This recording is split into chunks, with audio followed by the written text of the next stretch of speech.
Bienvenue à Strasbourg, Zoé! Pardon, j'ai dû me tromper de bureau. Mais non, je fais juste référence aux députés européens qu'on va élire en juin. Mais ils siègent pas à Bruxelles? Non, attends, je t'explique.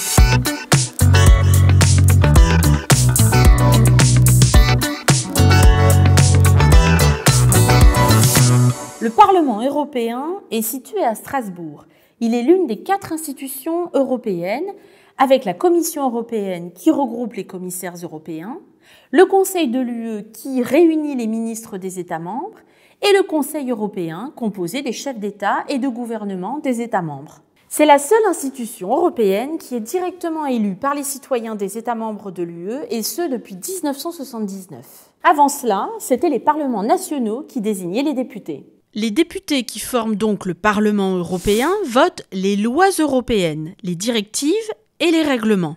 Ils partagent ce pouvoir législatif avec le Conseil de l'UE dans la procédure législative ordinaire. Donc les députés européens proposent les lois? Non. Même si le Parlement peut soumettre des propositions de texte à la Commission européenne, qui est en quelque sorte le gouvernement de l'UE, il n'a pas de pouvoir d'initiative. Ce pouvoir est détenu par la Commission européenne. Mais alors à quoi sert le Parlement? Le Parlement n'est pas sans pouvoir. C'est lui qui élit le président ou la présidente de la Commission sur proposition du Conseil européen.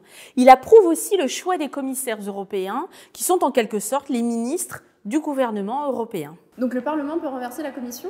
Oui, Zoé. Au cours de leur mandat de 5 ans, les députés peuvent renverser la Commission en adoptant une motion de censure votée à la majorité des 2/3. Ça fait pas mal de pouvoir. Et c'est pas tout.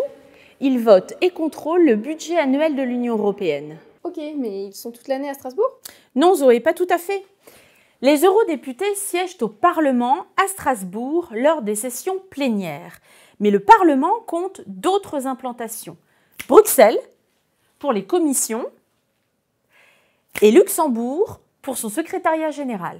Mais une fois qu'on a élu nos députés européens, quelle relation on a en tant que citoyen avec le Parlement? On peut envoyer, par exemple, des pétitions au Parlement.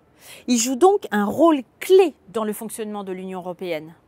Je me demandais quelles décisions européennes ont influencé nos vies jusqu'ici. On peut citer par exemple l'interdiction de la pêche en eau profonde, la fin du sac plastique, la protection des lanceurs d'alerte, la fin du roaming, vous savez, les frais engendrés par les appels passés à l'étranger depuis son téléphone portable, ou encore la protection des données personnelles sur Internet via le RGPD. Moi, ça me donne envie de devenir député européen. Je pars préparer ma campagne. Ok Zoé, mais alors note bien la date des élections européennes, hein. En France c'est le 9 juin.